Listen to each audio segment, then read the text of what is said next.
Welcome to the Lekbest channel. It's Andre with me, and I'm happy to present our new, original story. That evening, over dinner, the nurse, Daria, told her roommate how she found a toy for Mitka in a rich man's ward. It looked like a plush toy, but it was heavy. Maybe it was a musical toy, but it was pitifully broken. She pressed and pressed it, but it only hummed and wheezed. Proker looked at the bear-shaped toy and said, "Come on, give it to me." He weighed the teddy bear in his hand, then deftly turned it over on its back in one motion, pulled out a penknife, and cut it open. "Prosha," Daria shrieked. "What are you doing?" "I brought it for Mitka." Quote. "Shut up, you idiot. Rich people hide their stashes in toys like that." "There are diamonds and bundles of money," said Proker. He deftly stuck his hand into the bear's furry interior and felt something. He tugged and pulled out some kind of device. At that moment, the teddy bear lost an eye. Now it dangled by two wires soldered to the device. "Prosha, what is this?" Daria pressed her hands to her chest. What, a hidden camera, that's what it is. Someone was watching your rich man?" Quote. Proker grinned. "Or was he watching you?" "Wake up, Proshenka. Who needs me? They were watching me." "And what's on the camera?" "Well, now we'll find out," said Proker. He took some gadgets out of the drawer, wires, twisted something, twirled it. "But I didn't understand anything about it." She barely knew how to use a push-button phone. She only read text messages and couldn't write anything back. Well, she shouldn't have understood technology. That's why she worked all her life as a cleaner, and on sick leave as a nurse. Proker looked at the TV, which was connected to a camera taken from Sharev's toy.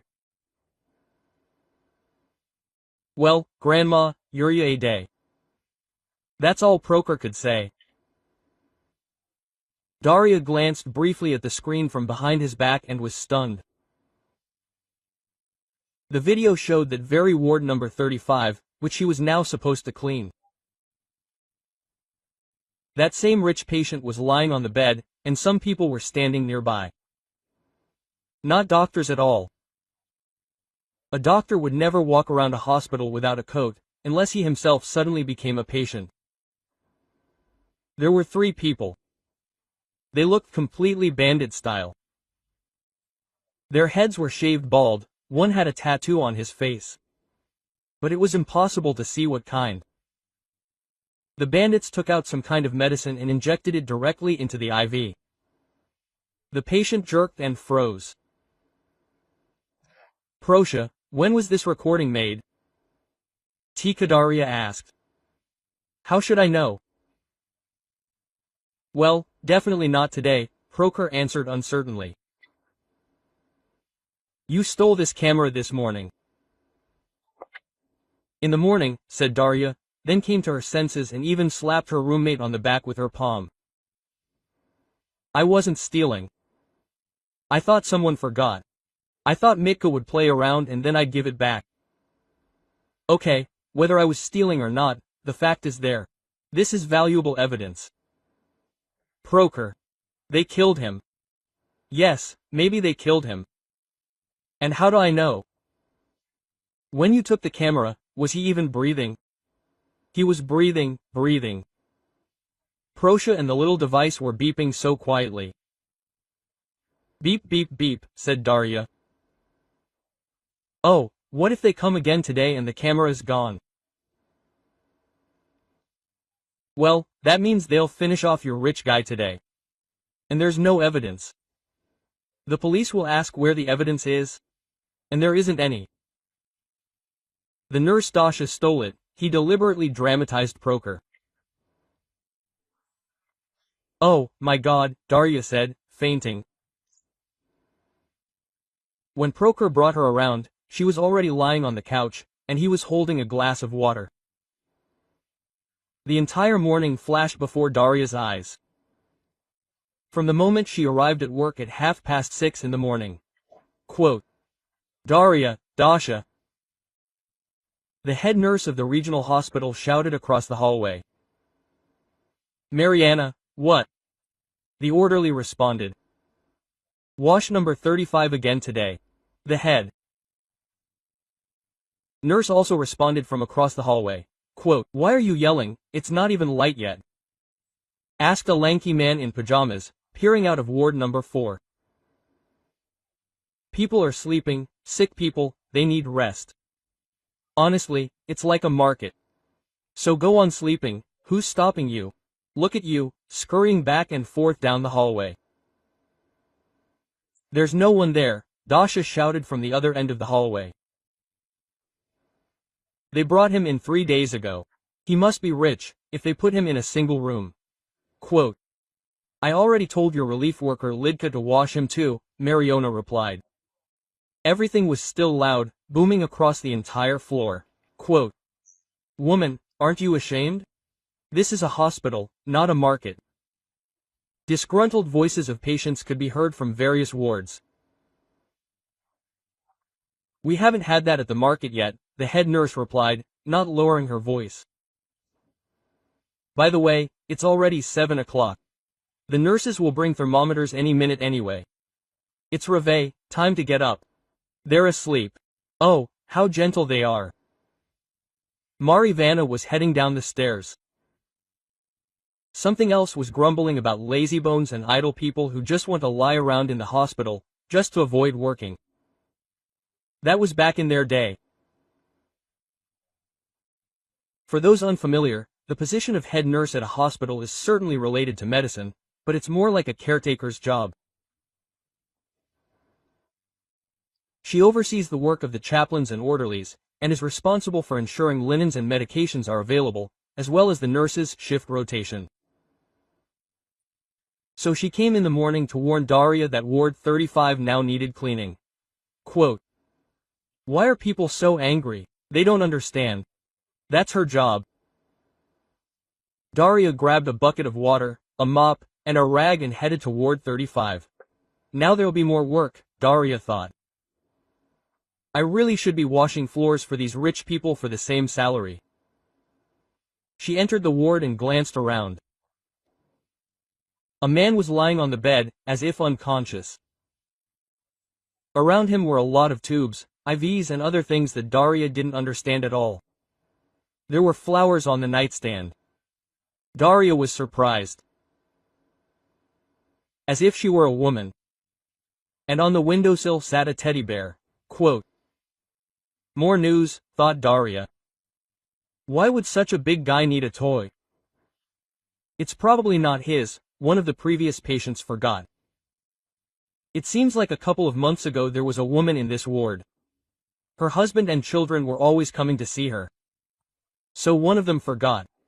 She was told to clean up room 35, so she'll clean up. Quote, Daria took the small toy and stuffed it into her robe pocket. Quote, and how heavy it is, she thought. The toy was sticking out and betraying the crimes. What if someone suddenly sees? And if Mariana is the head nurse, they will immediately ask just out of idle curiosity. What is that teddy bear in your pocket? And what will she answer? I don't know. So simple. A handkerchief. Daria took the toy out of her pocket and looked at the bear. It was strange somehow, it seemed new, but the eyes were different. And some kind of wire was sticking out from under the tail, maybe a musical one. Daria pressed on the bear. Something buzzed strangely inside. So, it was probably broken. So they left it at the hospital, she decided, and put it in the garbage bag that she carried with her to all the wards. Daria didn't yet know that a surprise was waiting for her at home that evening. Taking the garbage bag out to the trash, Daria remembered the toy. The bear was good, just like new. Mitka doesn't know that he should be musical.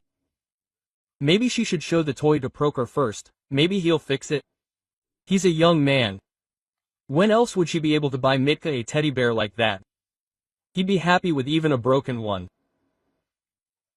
Darya opened the trash bag and pulled out the teddy bear. Well, now she didn't have to hide the find. And if anyone asked, she could say she found a broken one in the trash. Darya went to the staff closet and stuffed the teddy bear into her bag. No one greeted her, and no one asked why she was wandering around the hospital with toys. The bear seemed to make a buzzing sound again, as if it grunted approvingly, and then fell silent in the bag. On the way home, Darya thought for some reason about the patient from room 35. Even though he was covered in tubes, his face seemed familiar. Who knows, maybe he was an artist of some sort. And anyway, thank God that their single bedrooms were at the end of the hospital corridor, and not at the beginning. According to the rules, she should change the water in the bucket before washing them. But it's okay, thought Darya, they'll get by. I'll wash them like everyone else. And if anyone notices, I'll say I'm just going to change the water. The work toilets were right at the end of the corridor, and let the toilet worker fill up with new water. My God, Darya came to her senses. What shift worker, what water? What was she thinking? She had evidence at home showing bandits poisoning a patient right in their hospital. In a hospital that, by the way, was under guard. Darya sat down on the couch and gulped down the glass of water that Prokor had so persistently offered. And what was their hospital security guard, Anton Stepanovich, looking at? How could he have missed those bandits? Darya gasped and pressed her hands to her lips. What if Anton Stepanovich was in cahoots with them? With those bandits? Prosha, we need to run to the police, Darya whispered. Our Stepanok is probably in cahoots with them. The whole hospital is unsafe right now. We need to save the patients. Quote. Darya stood up decisively to call the police. Prokor snatched the phone from her hands and with an imperious wave of his hand sat her back down on the sofa. Chill out, silly. What police are you talking about now? It's after 10 o'clock. Who's going to believe you there at the police? You'll go tomorrow morning and tell them this and that. And don't say a word about the camera, Darya's roommate yelled at her. Please, why? What am I going to say? How did I know about the bandits? Quote. Darya was perplexed. You're completely cuckoo. Prokor twirled his finger at his temple. There are both your and my fingerprints on the camera. You won't be able to prove it later. You need to throw the camera away, and tell the police that you saw them break into his place, the rich guys. Quote, yours. Got it. Please. And they won't believe me even more. I can't lie. I'll spill the beans, Darya cried. Why did I even bring that damn bear? Nenoy, go to bed. The morning and evening are depressing, Prokor commanded. Darya and Prokor had been together for 2 years already. At 25, she could have found a better man, younger, and calmer. But who would take her with this, as they say now, with a child? And Prokor took her. Of course, he didn't always treat Mitka well, and Darya didn't expect him to become a father to him. He doesn't beat him, and thank God. Other fathers don't do that. But this one just yells and that's it, but doesn't hit anyone, that's good. Although he's not a stepfather yet, in fact, he's not Tanya's wife. So, they live in sin, but at least they're together. Before they would say they cohabit. An unpleasant word, harsh, rude, with a hint of vulgarity. And now they say, common-law husband. It sounds beautiful, and yet, a husband. Every girl wants to get married, no matter what. Even the one who says she doesn't is actually being disingenuous. Dasha was sure that everyone wanted to get married, but it didn't work out for her. There was this man, handsome, he gave her expensive gifts, courted her beautifully. Dasha was young then, completely stupid, naive. She lived with her mother in the village, and he was a city boy. Yes, much older than her, as much as 10 years. A beautiful name, Leonid.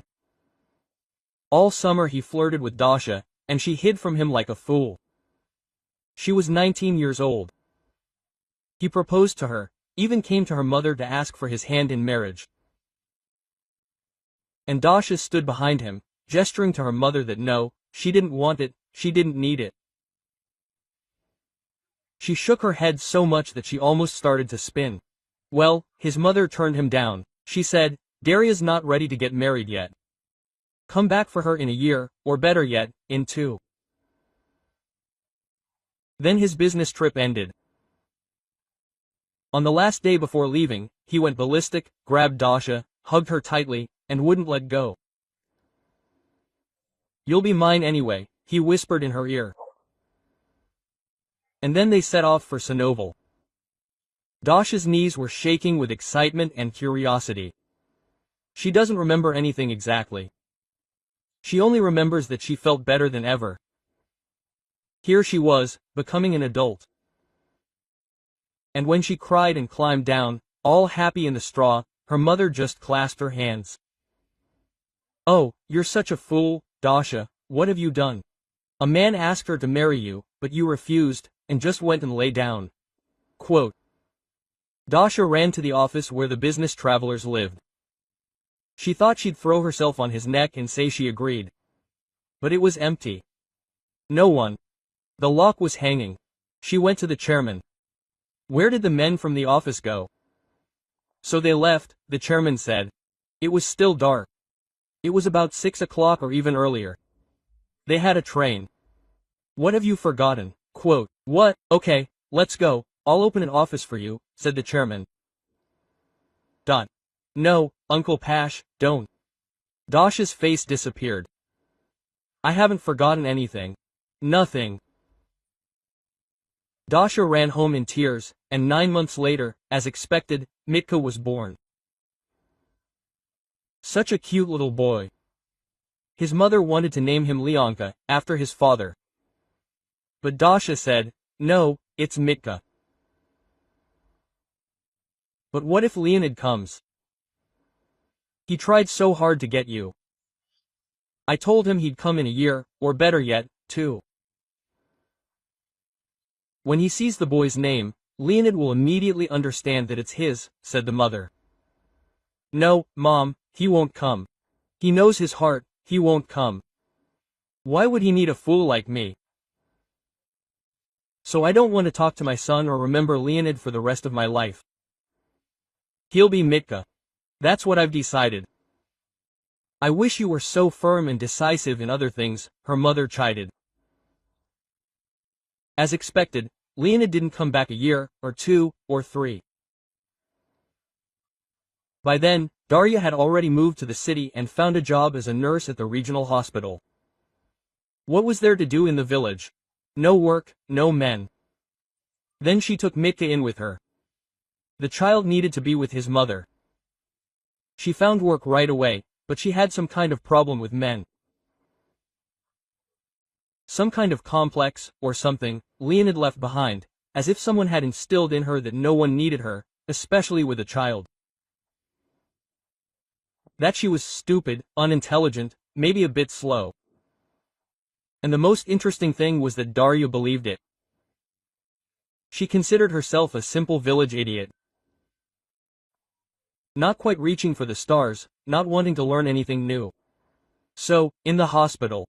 And how many times had they suggested, "Go study to be a nurse, the salary is higher, and you might even get into medical school." "Oh well," Darya replied, "it was fine as is." And then Prokhor showed up. He might be almost 15 years older than her, but he was simple, like one of his own, like the village folk. He might drink, and he didn't mince his words. He was businesslike, sometimes rude, and could even curse. But he took her with the child. Well, he practically didn't pay attention to Mitka, and Darya didn't demand anything from her. she understood everything. Sometimes she'd just yell at him. "Get out of here, brat." And otherwise, nothing happened. So Darya stuck by him. He took them from the dorm to live in his apartment. Again, good. Mitka now had his own room. Darya really hoped that Prokhor would ask her to marry him, but she didn't insist, either.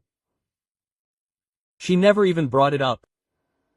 She just went with the flow, so to speak. Whatever happens, happens. If he calls, and if not, she's fine as is. "Do you even love him, Darya?" her mother would ask when they visited her in the village. "Oh, Mom, do you love him or not? But is that really what we're talking about? The main thing is that Prokhor doesn't hit me."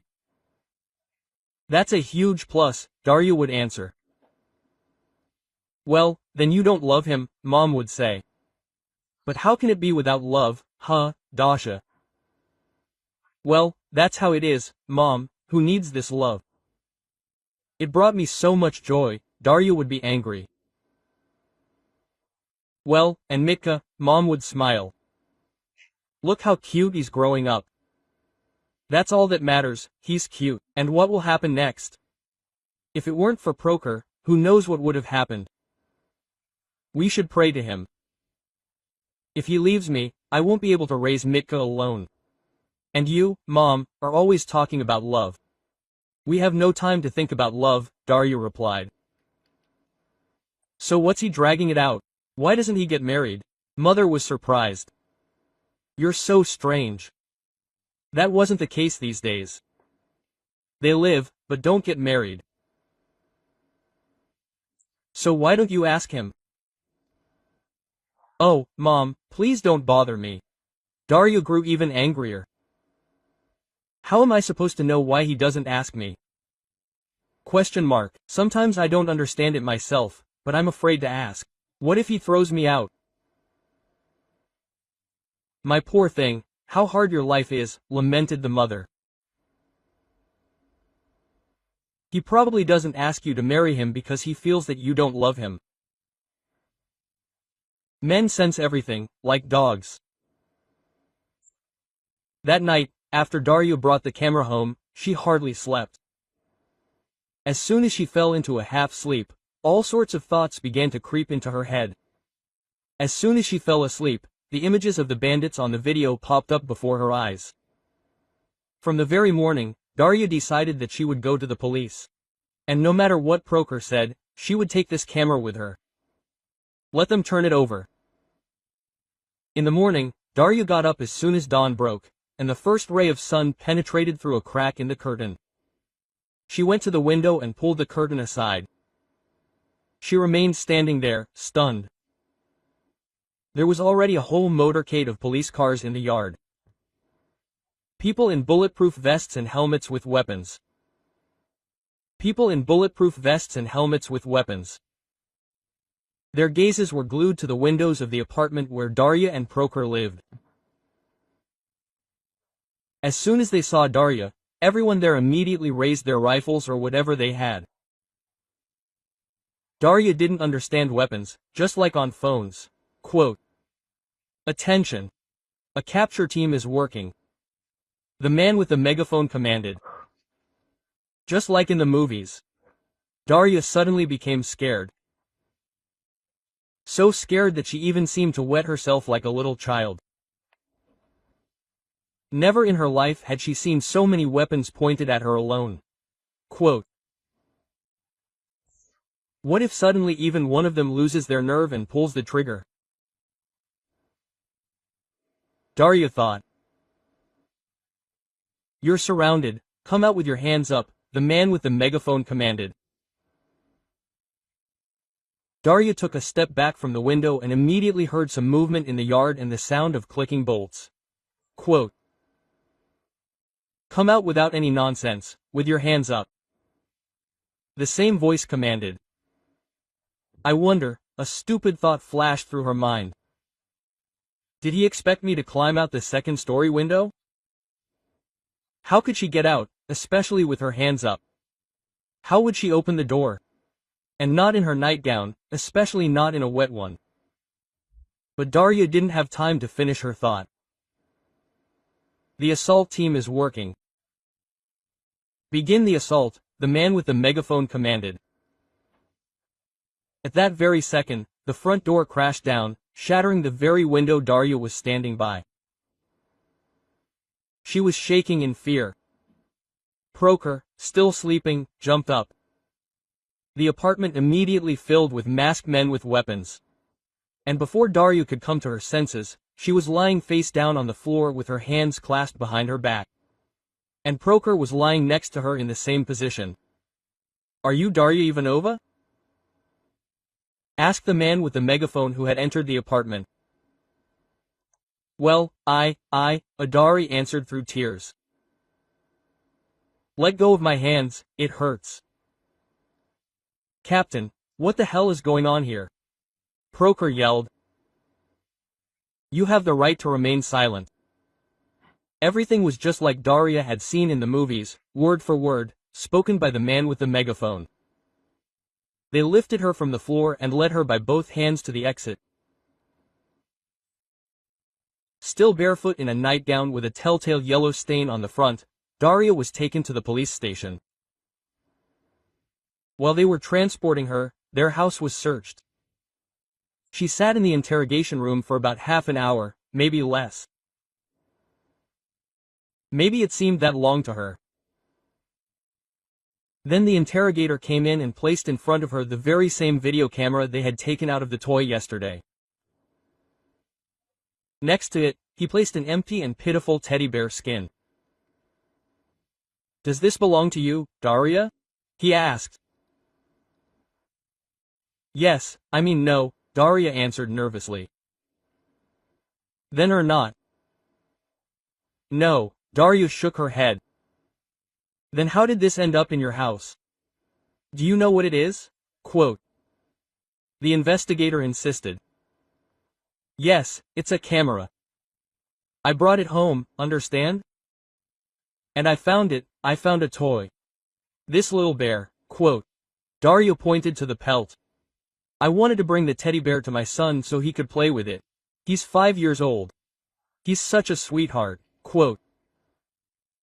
Darya fidgeted with excitement, then suddenly stopped short and, out of habit, pressed her fingers to her lips. "But what about the teddy bear now? How is he alone?" Quote. She whispered. "You should have thought about the teddy bear earlier. Did you know there was a camera in the toy?" the man asked menacingly. "No," Darya shook her head. "Proker isn't his blood.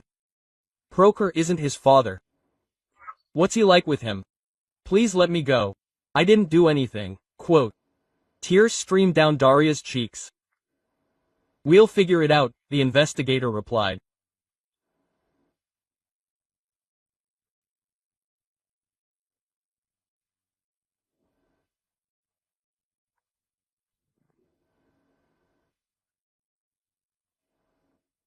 Darya wanted to say she found the toy in the trash, as she planned from the start, but she realized it was better to tell the truth. "Do you know these people?" the man asked, holding up photographs of 3 people. The photos were of the very same bandits from the video Darya had seen. "Yes, I saw them in the video I watched with Proker on this camera," Darya confessed. "They injected our patient with something." "So you admit you conspired with these people?" the investigator insisted. Now Darya really got into trouble. "What conspired? What are you saying about me? I only saw them for the first time on this camera of yours." Quote. Darya started screaming. "Then why did you take possession of the camera and destroy part of the recording?" The man in uniform started yelling at her. "I didn't have any camera," Darya screamed. "I took a toy from the windowsill for the child, that's all. Why are you bothering me? You better keep an eye on your sick man. How did those thugs of yours inject him with something? That camera of yours was buzzing when I put it in my bag. So what? I thought it was a musical toy, just broken or the battery was dead. And I wanted a teddy bear. My salary is small. I could never buy him such a teddy bear." Daria leaned back in her seat and burst into tears. Could you repeat what you saw on the camera? The investigator asked more calmly. Daria sobbed for a couple more minutes. Then she wiped away her tears and looked at the photographs. Those two were standing by the bed, and that one with the tattoo on his face took out a syringe and injected something into the patient's IV. Then the recording ends. Then you just erased the recording, the man said. I didn't touch anything. It's Proker. He's doing something there. Pressed. Do you understand that you have disrupted our operation to capture dangerous criminals? This is our camera. We put it in the patient's room to keep an eye on him. It was evidence, and you destroyed it. So why should we think that you are not in league with them? The man began to raise his voice again, because I had no idea there was a camera there.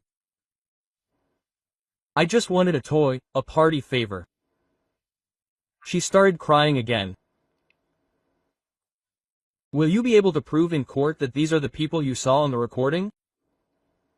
Of course, yes. Anywhere, even before God himself. Here, sign this, said the investigator and handed her a piece of paper with small printed text. Daria took the pen and, with a shaking hand, began to write the name. Then she suddenly came to her senses and pulled her hand back. Quote, and what is this? She asked. A travel ban. Do not leave the city for a month, said the man, looking her straight in the eyes, as if hypnotizing her. Well, I wasn't going anywhere anyway, said Daria, signing. You can go. Where? Home. Where? The man quivered. Are you kidding? Across the city in a nightgown and barefoot.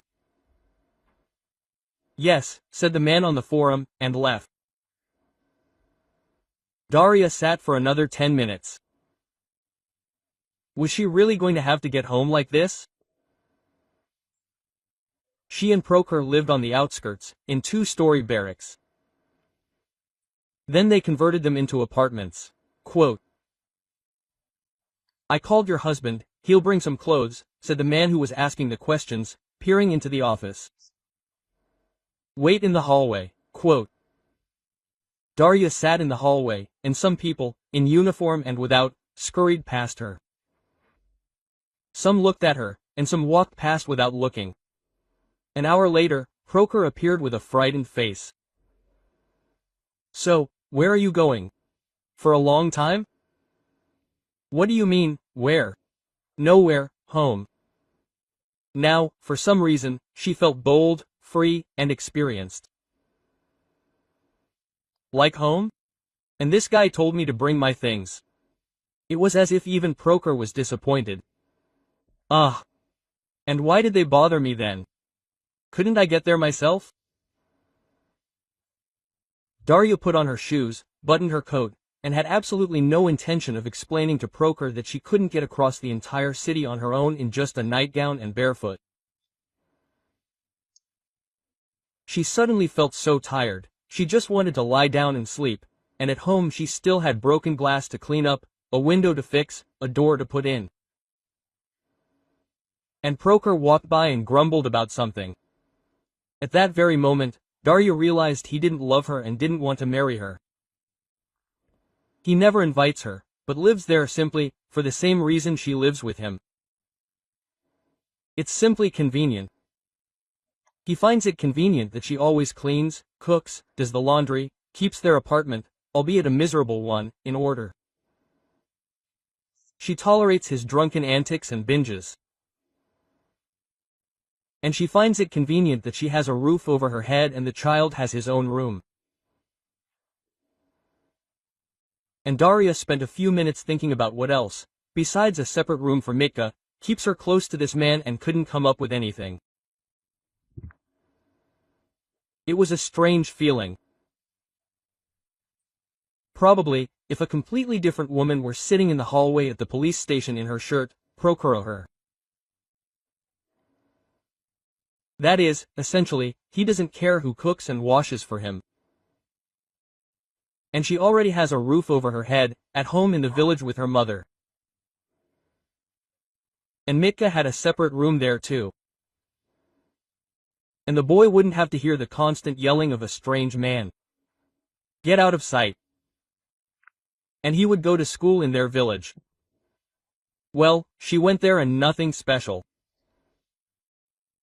So what keeps her personally close to this strange, almost elderly, bald, alcoholic man? Or maybe she really should pack her bags and go to her mother, Darya suddenly thought. Oh yeah, that piece of paper with her signature and the fine print. She signed a written undertaking not to leave. Well, when all this is over, she'll take Mitka and go to her mother. That's it, enough, I'm sick of it. And what about work? Damn, where will she work? In the village. Oh well, I'll think of something later. A young man. By this time they had just arrived home. She went into her room and, right in her coat, collapsed onto the sofa, fluttering. Hey, what's wrong? Who's going to clean up? Quote. Proker asked discontentedly. Go to hell, said Darya and covered her head with a pillow. Then there was the trial, and Darya testified. She saw on the bench behind bars the very people who were in the video. And yes, as it turned out, it was thanks to her testimony that it was possible to prove that these three bandits acted on the orders of a competitor of the very man who was lying in Ward 35. First, they poisoned him so that he would end up in the hospital. The competitor's further plans included what Darya saw on the hidden camera recording. The bandits did not suspect that they had been found out. The wealthy businessman guessed that this was an assassination attempt and contacted the police. This hidden camera was installed by the police to record a new assassination attempt. Darya took the toy and took the evidence. The police decided that she was involved in the assassination attempt, but her agreement to testify in court convinced them otherwise. At the time when the unfortunate Darya was being interrogated at the station, these three again came to the victim. And since Darya had already identified them from photographs, they were arrested before they could commit their crime. The bandits were tried as the perpetrators, the competitors as the masterminds. The victim himself was not present at the trial. His representative was there. The man was still feeling too ill and continued to lie in the hospital. Only now there was a guard at the entrance, and no one was allowed to see him. Even the cleaning there was now done only by Darya's replacement, Lidmila. Darya went to work, but immediately told the head nurse, Marivana, that she would not be cleaning in room 35. However, Darya was haunted by the name of the patient, Leonid. Could it really be that fate had brought them together again? It was no wonder his face seemed familiar to her. She wanted to take a closer look at him, but the guards did not let her in. Darya was forced to wait for the mysterious Leonid to recover. Incidentally, Darya was given a certificate from the police for the capture of dangerous criminals. More likely, it was, of course, an apology for the way Darya was detained, but they thought it was her, the organizer of the assassination attempt. As if this document could be used to board up a window or close a door, Proker grumbled. It would have been better if they had given her money, but Darya paid him no attention. She hadn't been interested in Proker for a long time. The trial was over. Now she was freed from her written undertaking. But Darya was in no hurry to leave. She was very curious to find out whether the Leonid in Ward 35 was the right one or not. And finally, the day of discharge arrived. The guards were removed from the ward, and Darya was able to enter. Quote, "May I?" she asked, peering into the ward. "Come in," said the patient. The man was standing facing the window. He was putting something on the windowsill, Probably personal belongings or some papers. He was about the same height, the same build, the same shoulders. Darya was very worried. He turned to see who had entered, and suddenly froze in place. Dasha, he seemed to beam when he saw her. Yes, she began to straighten her robe out of embarrassment and blushed. What a meeting. How are you here? He asked with surprise. Oh yes, you work, that's right. And do you know which nurse literally saved my life by testifying in court? Darya wanted to throw herself on his neck and scream that it was she, that same nurse. But for some reason she suddenly shrugged her shoulders and ran out of the ward. She hid in the cleaning closet, as if Leonid would chase her. But he didn't chase her. When she decided to go out, ward number 35 was already empty. Everything was like back then, when he was young. And she didn't even have time to tell him that he had a son. Or maybe he didn't need it. Why would he need a son? He probably has a wife and children. It can't be that such a rich man isn't married, thought Darya. He'd made a good living in these 5 years, gotten rich, although he wasn't poor even then. Why would he need her problem? Darya sobbed into her pillow all night. Prokhor couldn't understand what was wrong with her, and eventually left her alone. He went to sleep on the sofa in Mitka's room. A week had passed since their fleeting meeting, but Darya thought only of Leonid. Now she probably already knew that she loved him and had loved him all these years. But how could she confess it to him? She didn't need anyone but him. But did he need her? That was the question. All week Darya was restless and came up with various reasons to get rid of Prokhor. Now she had a headache, now something was twisting in her stomach. That day, she woke up with a clear understanding that things couldn't go on like this. Today, she would tell Prokhor that they were breaking up. Darya pulled back the curtains with a familiar gesture and froze in amazement again. No, this time there was no motorcade of police cars. The entire small courtyard was strewn with roses. How many were there? Maybe 1 million, maybe more. And in the midst of all this magnificence of all his roses stood Leonid with a huge bouquet of white roses. Only now did Darya realize that the red roses were arranged in the shape of a heart. I wonder who this bastard came to see? Asked Prokhor, who, having woken up, also approached the window. To see me? And he's not an bastard, he's Mitka's father. How long have you had this? Prokhor asked calmly. You won't understand. Well, tell me, a fool, maybe I'll understand. Leonid is that patient from room 35, the one they wanted to kill on video. I had no idea it was him until I heard the name in court. What a coincidence. So what now? Asked Prokhor, quote. And you yourself don't see what now? Said Darya and began to get dressed. Where are you going, quote. Prokhor could barely contain himself. I'll go to him. Do you want him to stand here until the evening to the delight of all the neighbors? Darya, by and large, didn't care what the Prokhor would do. She knew that as long as Leonid was around, he wouldn't do anything. Maybe you should take the boy? Prokhor shouted after him. Let him meet his son.